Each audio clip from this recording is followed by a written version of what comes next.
자, 안녕하세요. 자, 이번 시간엔 496페이지 과세 표준부터 같이 살펴보도록 하겠습니다. 자, 우리가 저번 시간에 상속세가 본래 받을 유산에서 플러스 마이너스 하면 상속세 과세가 이게 나오고, 거기서 상속 공제를 빼주면 이제 과세 표준이 나오는 거죠. 그래서 그 과표에다가 10에서 50% 누진세를 곱하면 상속세, 산출세액이 나올 겁니다. 자, 먼저 과표인데요. 두 번째 줄, 다만 과세표준이 50만원 미만이라면 상속세를 부과하지 않는다. 뭐 큰 의미가 없기 때문에 그렇다는 거고. 오른쪽 보니까 세율 및 세액공제가 나오는데, 세율 10에서 50% 누진세죠. 그래서 1억 가진 10%, 1억 넘고 5억 이하다 20%, 이렇게 누진세가 되는 건데, 30억을 초과한다? 그럼 50%입니다. 어마어마한 세금이죠. 즉 50% 넘는, 그러니까 30억을 넘어가는 유산에 대해서는 그 절반을 세금으로 내야 된다는 얘기예요. 그래서 어마어마한 세금입니다. 따져보면. 자, 그 다음에 그 맨 마지막 박스, 세대를 건너뛴 상속에 대해서는 대습상속은 제외하고요. 산출세액의 30%, 40%를 가산한다. 여기 돼 있는데, 이게 뭐냐면 이런 거죠. 만약에 할아버지가 있고, 아버지가 있고, 손자가 있다. 그러면 할아버지 재산이 이렇게 넘어올 때 상속세 과세, 아버지가 돌아가셔서 또 넘어올 때 상속세 과세. 결국 할아버지가 갖고 있던 재산은 이렇게 한 단계 넘어올 때 과세, 한 단계 넘어올 때 과세가 될 거예요. 그 손자 입장에서 이런 거죠. 어차피 다 내 건데 뭐하러 굳이 이렇게 두 번 내. 그래서 할아버지한테 얘기하는 거죠. 할아버지가 유언장을 작성해서 야, 네가 다 가져. 이렇게 해라. 그러면 아버지가 돌아가셨을 때 넘어올 때 할아버지 부분에서 과세가 될 게 없죠. 즉 원래는 할아버지는 갖고 있던 유산은 넘어올 때 과세, 아버지 돌아가셔서 넘어올 때 과세예요. 그런데 이렇게 유언장을 작성해서 유언에 의해서 야, 네가 다 가져. 이렇게 해버리면 바로 오니까 아버지 사망했을 때는 과세가 안 되는 겁니다. 즉, 한 번만 과세가 되는 거죠. 자, 그러면, 그 과세관청 입장에서 봤을 때는 뭔가 좀 그렇다는 거죠. 원래는 두 번 과세가 돼야 되는데, 얘네들이 머리 써가지고 한 번만 과세가 된다? 자, 그때는 어떻게 하냐. 좋다. 당신들이 그렇게 한다 그러면, 그렇게 해라.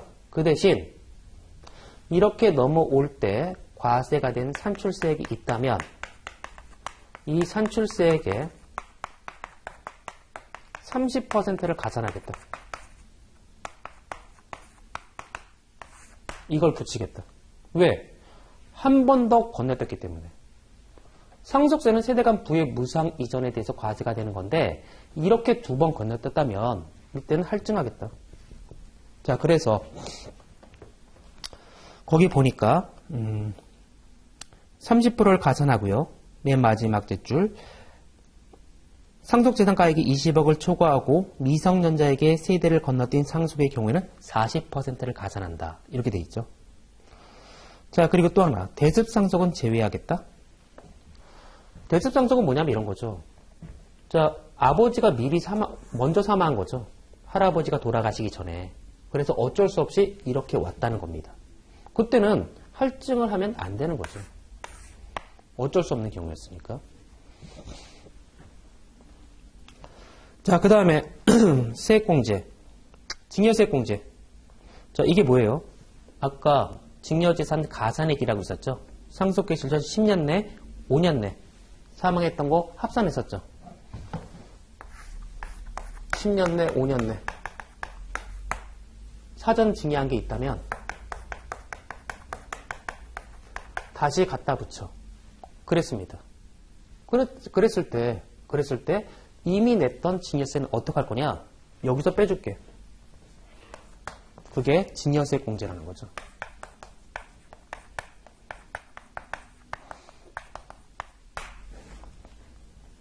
두 번째, 외국 납부세 공제. 자, 동그라미, 거주자죠. 거주자의 사망으로 외국 소재 재산에서 외국에서 부과된 상속세액은 상속세 산출세액에서 공제한다. 자, 거주자입니다. 무슨 얘기냐? 자, 만약에 돌아가신 분이 피상속인이 이분이 거주자다. 비거주자다. 만약에 돌아가신 분이 거주자라 그러면 이분이 갖고 있는 국내외 모든 유산이 과세가 돼요. 비거주자다. 그러면 국내 소재 유산에 대해서만 과세가 됩니다. 우리가 소득세법에서 거주자, 비거주자 그 개념하고 똑같다고 보시면 돼요. 그래서 거주자가 사망했다.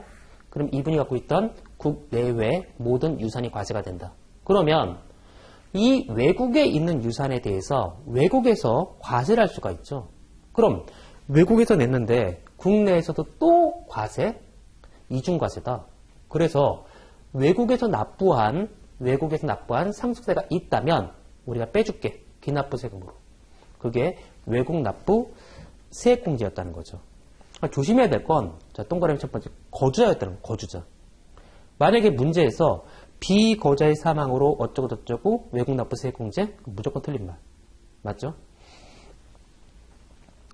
자, 그 다음에 단기 재상속에 대한 세액공제. 상속 개시 후 10년 내. 상속 개시가 됐는데 아버지가 받자마자 10년도 안 돼서 또 사망해서 상속세를 낸다? 그럼 너무 과한 거 아니냐.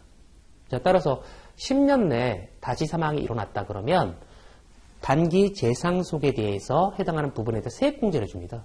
자, 그게 단기 재상속에 대한 세액공제. 신고세액공제 마지막. 상속세 신고 기한까지 과세 표준. 자, 밑줄. 신고를 한 경우 신고세액공제를 정해주겠다 이건데요. 여기 보시면 상속세는 상속 개시일이 속하는 달의 말일부터 6개월 내 신고, 납부하도록 돼 있죠. 이렇게 하게끔 돼 있는데 부가 확정 방식이다 보니까 상속증여세가 과세관청에서 결정을 해야 돼요. 이래야 세금이 확정이 돼요. 부가 확정 방식이니까. 우리 국세기본법에서 본 거. 그러면 이런 생각이 들죠. 아니, 이게 신고해봤자 무슨 의미가 있을까? 유산을 얼마 받았어요. 그 세금이 얼마예요? 신고한다는 게 무슨 의미가 있을까? 아니, 너네가 나중에 부가 확정 방식이라고 결정을 해야 세금이 확정이 되는데 왜 이런 걸 시키냐 이거죠. 그렇죠? 자, 그런데 이런 생각. 만약에 상속인들이 이 부분에 대해서 제대로 신고를 안 해줬다? 그럼 과세관청에서 결정을 할 때 상당히 애를 먹을 겁니다. 즉 유산이 어떻게 되고 상속인이 어떻게 되고 어쩌고 괴롭다는 거죠. 무슨 얘기냐? 아무리 부가확정 방식이어도 부가확정 방식이라 당신들이 신고해도 확정은 안 되지만 신고 좀 해줘. 그러면 신고를 해주면 우리가 세금을 좀 깎아줄게. 그게 신고세액공제예요. 그래서 산출세액의 3%를 깎아줍니다. 신고라면. 조심해야 될 거. 세금을 신고 납부를 해야 깎아준다. 틀린 말. 신고세액공제는 신고만 하면 깎아주는 거예요. 신고. 납부 안 해도 돼요. 신고만 하면 깎아주는 거예요. 논리 자체가. 자, 그래서 신고 납부를 해야 깎아준다? 무조건 틀렸다. 신고만 하면 깎아준다. 자, 그래서 상속세는 이 정도 기억하시면 될 것 같고, 자, 그 다음에 이제 증여세에 관련된 내용들을 볼게요. 증여세에 관련된 내용들을 보면 498페이지 나오고 있는데,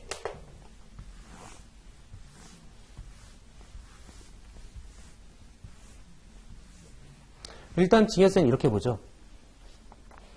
일단 증여세의 기본적인 내용들을 먼저 보시면 이 개념인데, 증여세는 일단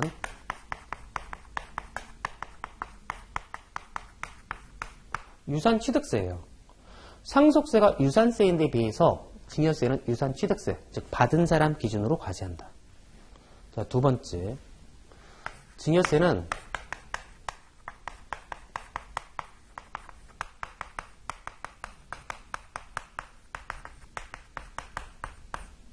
증여자별, 수증자별로 과세가 돼요.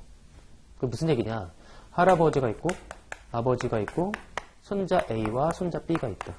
그럼 할아버지가 줬다. 아버지가 줬다. 자, 증여세가 몇 개 나올까? 자, 유산 취득세죠. 취득한 사람 기준으로 보는 거예요. 그런데 수중자별이죠. 그래서 A 따로 B 따로. 그 다음에 이 사람 기준으로 보니까 증여자별. 한 분, 두 분, 두 개. 한 분, 두 분, 두 개. 그래서 총 4개가 나오는 거죠. 이렇게 증여세는 증여자별, 수중자별로 과세가 되더라. 자, 그런데 이 증여자별, 수중자별 과세 원칙에 예외가 하나 있는데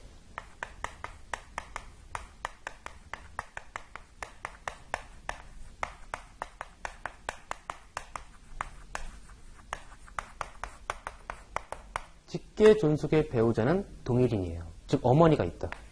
이렇게 줬다. 그럼 3개죠? 그렇지만 2개예요. 왜? 이 사람 기준으로 봤을 때 직계 존속의 배우자죠. 같은 사람.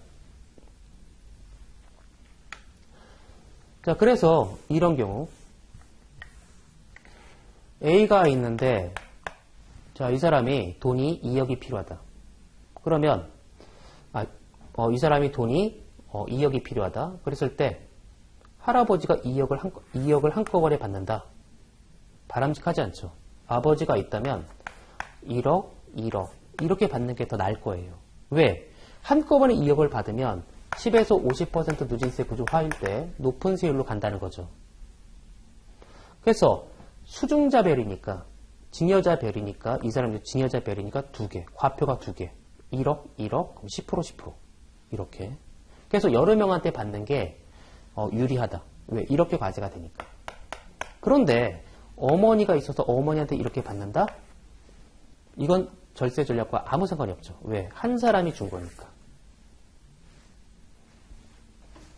자, 그 다음에 누적합산 과세라는 규정을 두고 있는데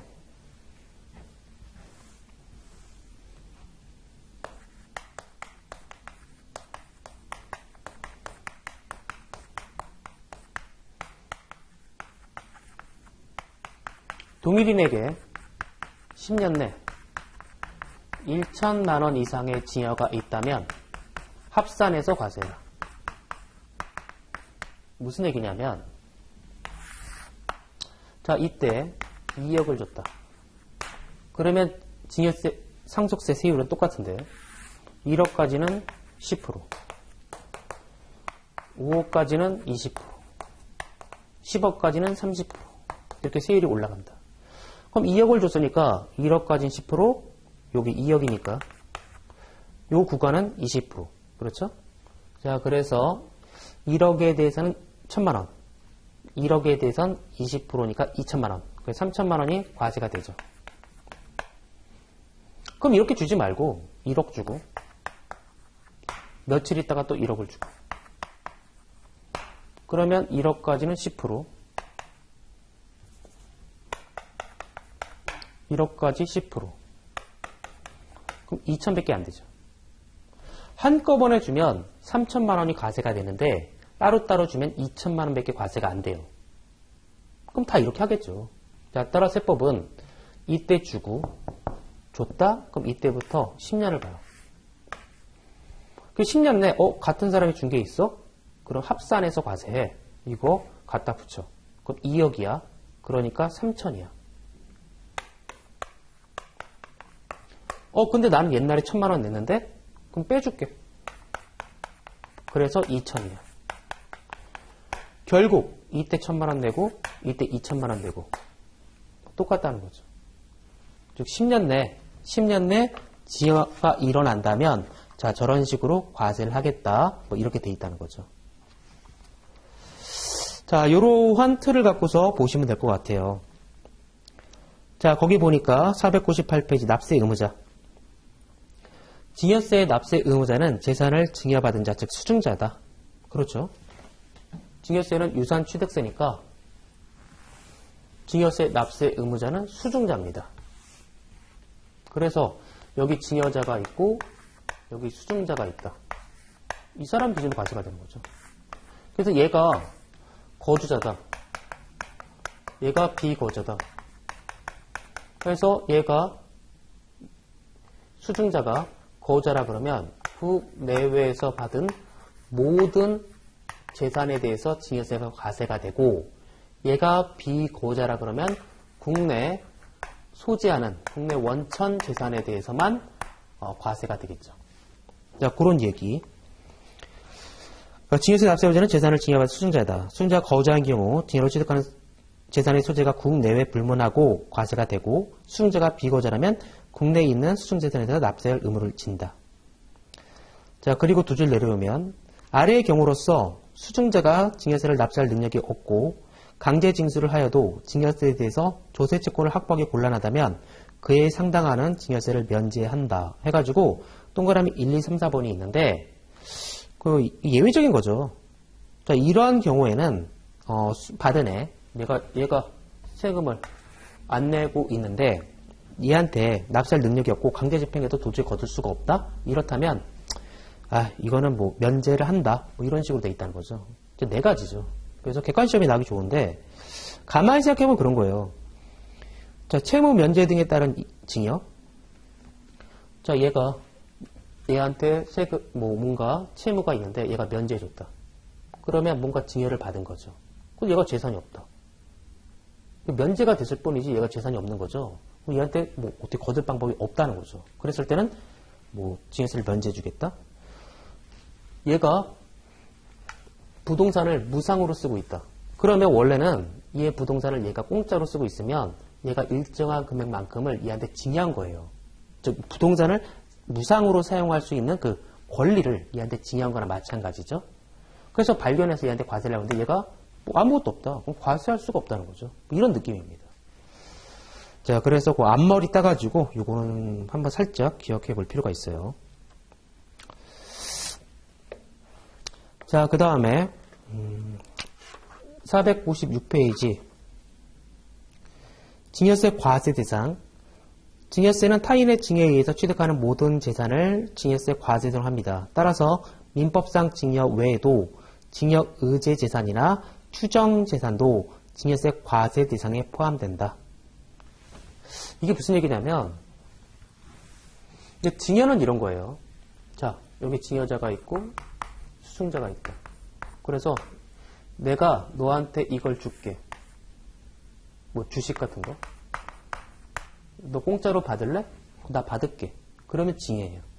그래서 얘가 공짜로 받았다. 받은 금액에 대해서 3월 내 증여세 신고 납세 의무를 지면 되는 거죠.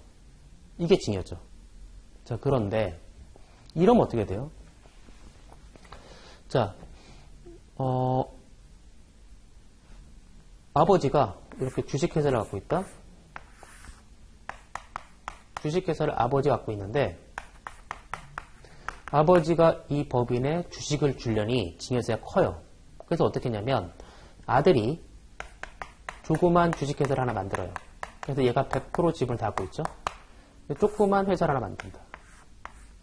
이래놓고 아버지가 원래 이렇게 하던 일들을 이렇게 하지 않고 이렇게 우회시키는 거죠. 그러면 이 회사는 점점점 가치가 증가하겠죠. 이 회사는 점점점 가치가 줄어들겠죠. 그러면 이 아들이 갖고 있던 이 주식의 가치는 올라가겠죠. 자, 이랬을 때 증여예요?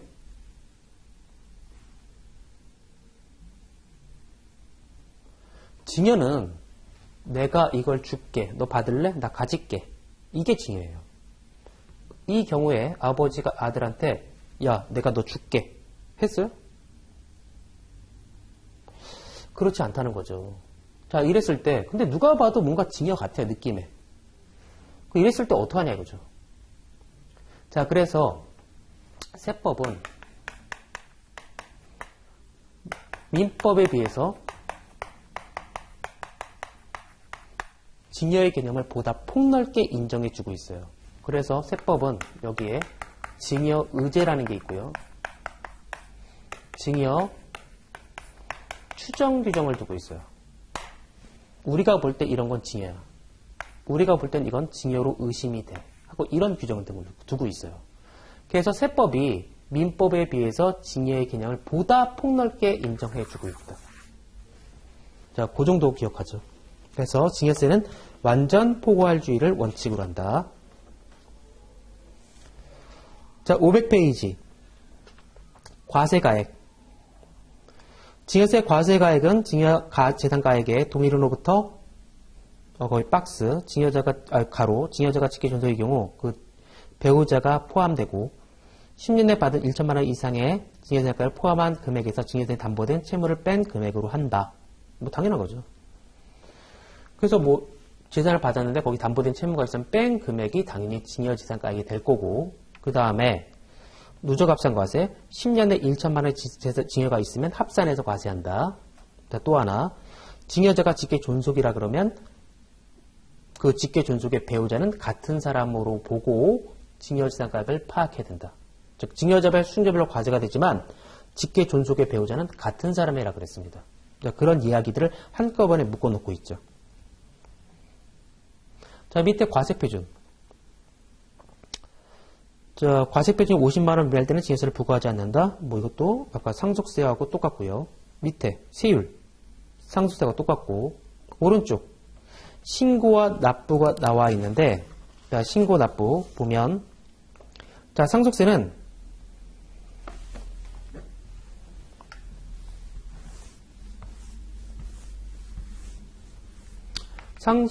상속 개시일이 속하는 달의 말일부터 6개월 내 상속세를 신고해야 돼요. 그런데 만약에 상속인들이 국외 거주했다 그러면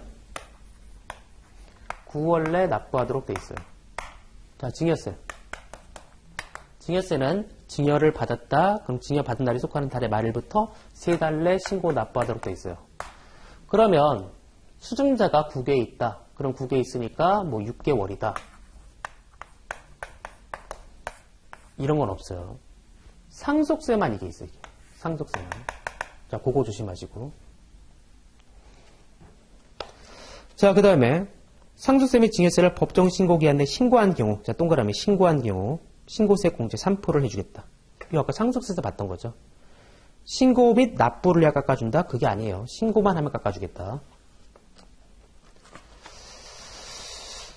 자, 그 다음에 502페이지 물납과 연부연납 분납이 나오는데, 자, 먼저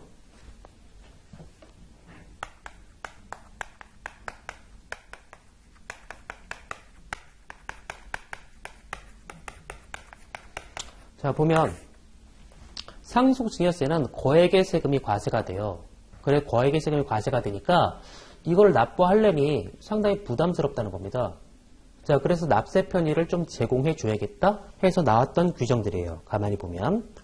자, 먼저 분납을 볼게요. 분납은, 자, 납부세액이 1천을 초과한다. 1천만 원을 초과하는 경우에 다음의 금액을 납부한 경과로부터 2달 내 분납할 수 있다. 단, 연부연납 허가를 받은 경우에는 분납할 수 없다. 단, 연부연납을 받는 경우에는 연부연납 허가를 받은 경우에는 분납을 할 수가 없다. 뭐 당연한 거죠. 분납보다 더 센 예를 받았는데 분납한다는 건 말이 안 되는 겁니다.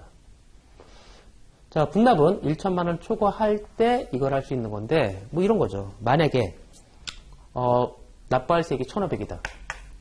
자, 그러면 일단 6개월 내 갖다 내라 그랬죠. 일단 상속 개시일로부터 6개월 내 신고 납부죠. 자, 1,500일 때 일단 여기서 1,000을 내고, 자, 이때부터 2달 내 나머지 500을 내라. 자, 이렇게 분납을 할 수가 있는 거고, 그 다음에 만약에 3,000이다. 납부할 세액이. 그럼 일단 6개월 내 절반을 내라. 2달 내 절반을 낼 수 있죠. 자, 이렇게. 자, 그리고 분납은 뭐 세무서장의 허가가 필요하지 않아요. 신고서에 분납 체크만 해주면 돼요. 자, 그 다음에 물납. 얘는 뭐냐?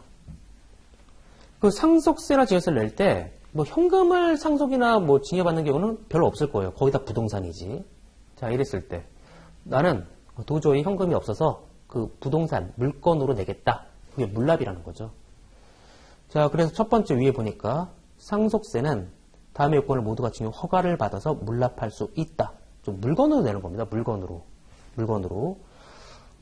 상속재산 중 부동산과 유가적 가액이 상속재산 가액의 2분의 1을 초과할 것, 납부세액이 2천만 원 초과할 것, 상속세 납부세액이 상속재산 가액 중 금융재산 가액을 초과할 것. 당연하죠. 만약 금융재산이 납부세액보다 많다면 그 금융재산 날면 되겠죠. 굳이 물납할 필요가 없죠. 자, 물납은 납부세액이 2천만 원을 초과할 것. 또 하나, 2016년부터 증여세는 물납이 허용되지 않아요. 증여세는 물납이 허용되지 않는다. 자, 그 다음에 연부연납, 맨 밑에. 납부세액이 2천만 원을 초과한다면, 자, 연부연납, 연 단위로 쪼개내겠다는 겁니다. 연 단위로 쪼개서. 현재 그 삼성에서 한꺼번에 다 못 내기 때문에, 그 수조 원의 돈을 한꺼번에 못 내기 때문에 그 상속세를 연부연납으로 내고 있죠. 자, 그 다음에 물납과 연부연납은 세무서장의 허가가 필요해요. 그렇지만 연부연납은 허가가 필요 없죠. 자, 요 정도 기억하시면 될 것 같아요. 자, 그래서 상속세와 증여세는 요 정도 보시고 이제 증권세제 505페이지로 가죠. 자, 증권세제 나오고 있는데, 자, 먼저 그 이자소득이 나오죠. 우리가 그 두 번째 시간에 소득세법에 대해서 공부를 했을 거예요. 공부를 했는데, 이제 그걸 바탕으로 해서 금융소득이 구체적으로 어떻게 과세가 되는지, 뭐 이제 그런 내용들을 보는 거죠. 자, 먼저 금융소득은, 이자, 배당소득을 말하죠. 자, 먼저, 우리 그 두 번째 시간에 소득세, 소득 원천설에 의해서 이자, 배당, 사업, 근로, 연금, 기타, 퇴직, 양도 이렇게 8가지 소득을 규정하고 있었어요. 자, 여기서 보는 것은 우리 금융소득을 말하는 거죠. 금융소득은 이걸 말하는 거죠. 이 연금소득은 금융소득이 아니에요. 이자 배당소득만이 금융소득이었다는 거. 자, 그 다음에 이자소득으로 과세가 되려면 이런 것들이 이자야. 법에 쭉 나열해요. 배당소득으로 과세된다? 그럼 이게 이 배당소득이야. 사업소 과세되면 얘도 배당 사업소득이야. 이런 식으로 다 나열해야 돼. 여기 나열되어 있지 않으면, 열거되어 있지 않다면 소득세법은 과세를 할 수가 없습니다. 자, 그런데 예외적으로 거기 세 번째 줄, 네 번째 줄, 현행 505페이지, 현행 소득세제는 소득 원천설의 기일하는 까닭에 한정적으로 열거된 소득만이 소득세 과세 대행이 되지만 이자, 배당, 연금소득, 이자, 배당, 연금소득은 맨 끝에 뭐라고 되어 있냐면 이와 유사한 건 이자소득이다. 이와 유사한 건 배당소득이다. 이와 유사한 건 연금소득이다. 이렇게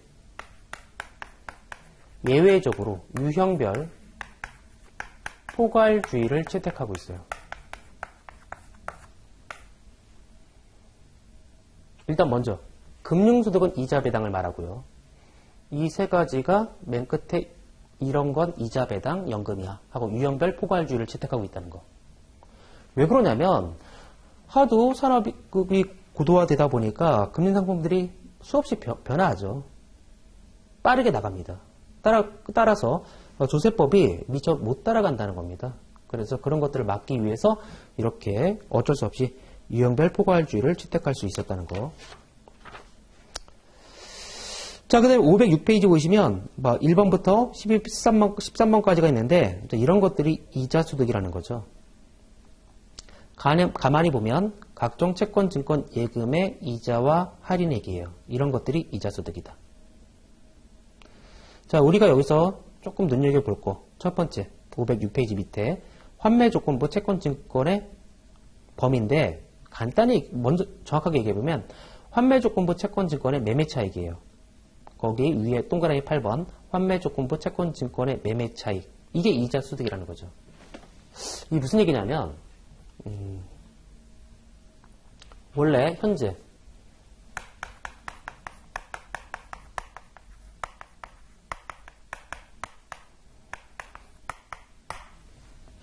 우리나라는 채권 매매 차익에 대해서 한 푼도 과세하지 않습니다. 그러니까 여러분들이 채권을 1억 주고 샀는데 2억에 팔았다. 1억을 벌었다. 한 푼도 과세가 안 돼요. 왜냐면 여기 그 양도소득세에서 채권이 없어요. 얘를 사고 팔면 번다? 이런 게 없어요. 그렇기 때문에 한 푼도 과세가 안 됩니다. 채권 매매 차익은. 그런데 거기 왜 환매조건부 채권증권 매매 차익을 이자소득이라고 규정했을까? 매매 차익인데? 이런 거죠. 만약에 만기 3년, 이자율 10%, 액면가 10억짜리 채권이 있을 때, 자, 만기가 됐다. 그러면 10억을 받을 거고, 이자 3억을 받겠죠? 연 10%니까. 이 채권을 이때 8억에 살 수 있다. 그럼 사요? 무조건 사야죠. 8억에 사면 나중에 13억을 받는데. 그렇죠? 그래서 5억을 버는 거죠. 따지고 보니까. 그 5억을 보니까 5억이 8억에서 10억 이 차이. 매매 차익이죠. 2억. 이자 3억. 요건 과세가 안 되겠죠. 매매 차익이니까. 그런데 3억은 과세가 되겠죠. 이자 소득이니까. 그리고 금융소득 종합과세장자 될 거예요. 그런데 이 사람이 이게 너무 좋은데 5억을 버는데 2억은 세금도 없고 3억은 과세가 돼. 너무 좋아. 그런데 이거 괜히 샀다가 나중에 혹시라도 과세관청에서 내가 종합과세가 돼서 세금을 두들겨 맞는다? 불안하다는 거죠. 그래서 안 사. 이럴 수가 있어요. 그래서 이 채권을 발행할 때 이 채권을 발행한 회사가 어떻게 하냐면 우리는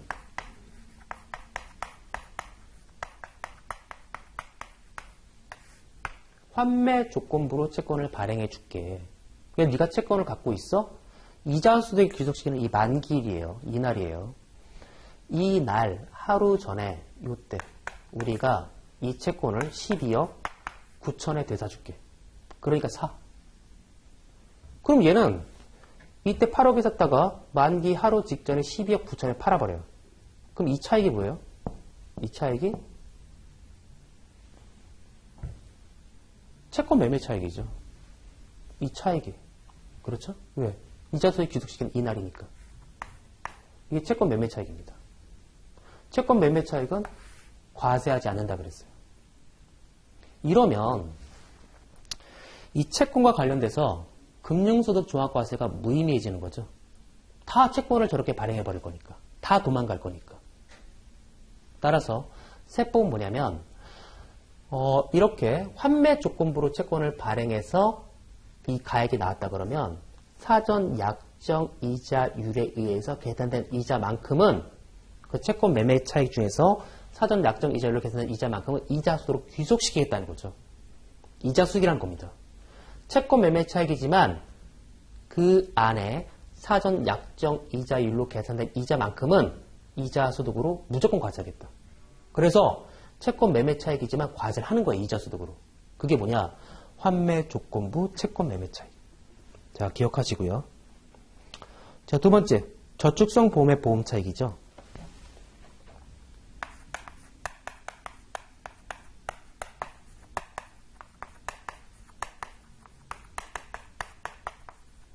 이 보험 차익은 이런 거죠. 만기 보험금 아니면 해약 환급금. 이게 내가 납입한 보험료가 있겠죠.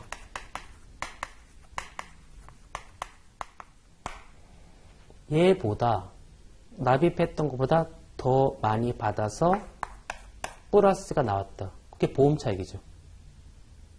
그러면 아니 왜 내가 낸 것보다 더 많이 받은 거예요? 뭐예요 대체? 이자죠. 그래서 이자소득으로 과세가 되는 거예요. 그거 당연한 거죠. 왜 내가 낸 것보다 더 많이 받아요? 그만큼 차익이 발생했다. 이자가 붙은 거죠. 자, 따라서 저축성 보험의 보험 차익은 이자소득으로 과세가 됩니다. 다만 일정한 요건을 갖춘 저축성 보험의 보험 차익은 비과세가 돼요. 그게 밑에 동그라미 1번부터 506페이지, 507페이지 3번까지 나와 있어요.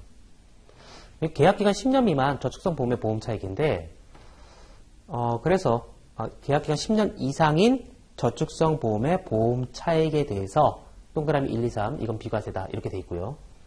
그래서 엄밀히 얘기해보면 여기금 저축성 보험의 보험 차익으로 과세가 되는 건 계약기간이 10년 미만인 거예요. 자, 그리고 또 하나 저축성이죠. 만약에 보장성 보험이다.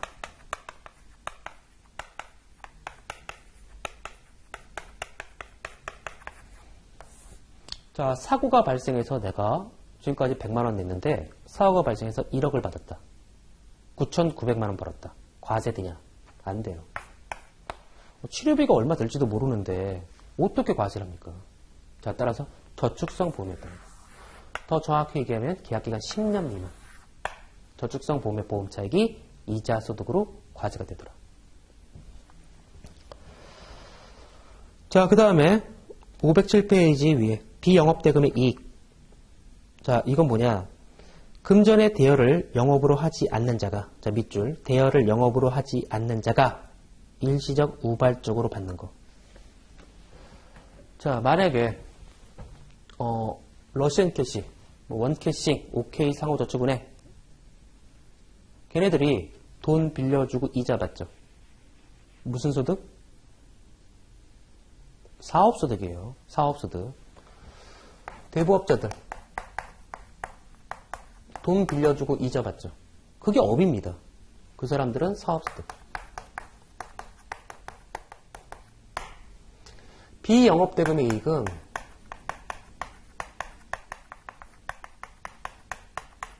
일시적 우발적이죠. 그리고 돈을 빌려주고 이자를 받는 거예요. 그래서 얘가 이자소득이에요. 업으로 했다? 돈 받는 걸 업으로 한다? 그럼 사업소득. 비교.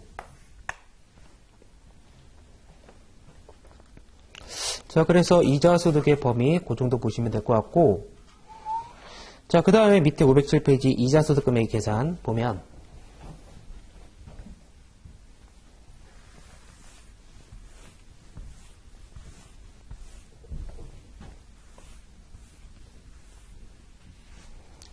우리가 소득금액이라고 하면 수입금액에서 이 수입을 얻게 들어갔던 필요경비를 빼줘야 이 소득금액이 나오죠. 만약에 제가 커피집을 한다. 그러면 뭐 카드 매출, 현금 영수증 매출, 그 다음에 뭐 현금 매출, 자, 비용, 원두값, 임대료, 인건비 빼주면 내가 얼마 벌었다 나올 거예요. 그러면 이자소득은 이자와 관련된 수익금액에서 이자와 관련된 필요경비를 빼주면 이자소득이 나오죠. 자, 그런데 가만히 생각해 보니까 이게 있어요? 이게 없죠. 이자는 통장에 돈만 넣어놓으면 저절로 발생하는 거죠. 즉 매일매일 놀아도 저절로 이자가 나와요. 그렇죠? 왜? 그냥 돈이 벌어주는 거니까. 아무것도 안 해야 돼요. 대표적인 불로소득이죠. 따라서 이자소득은 얘가 없어요. 이 자체가 소득이에요. 이자소득은. 자, 그 다음에 자, 이자소득의 수입시기가 나오는데 이자소득의 수입시기는 표 2-1에 나오는데 부기명 채권직권의 이자 받는 날, 기명 채권직권의 이자 약정의한 지급일, 그 다음에 보통예금, 정기예금, 적금부금 받는 날, 채권증권의 환매 조건부 매매 차익, 약정에 의한 증권의 환매수일, 환매도일. 그렇죠? 가만히 보니까 이자소득의 귀속시기는 언제냐? 일단은 누구나 다 통장이 있기 때문에 누구나 이자가 어느 연도에 귀속되는지 쉽게 알아야 돼요. 따라서 이자소득의 귀속시기는 누구나 알아야겠다. 간단하게 뭐? 받는 날. 이자를 받는 날. 이렇게 기억하죠. 귀속시기는 받는 날이다. 자, 여기까지 살펴보고요. 자, 잠시 쉬었다가 또 나머지 내용들 같이 또 살펴보도록 하겠습니다. 자, 수고하셨습니다.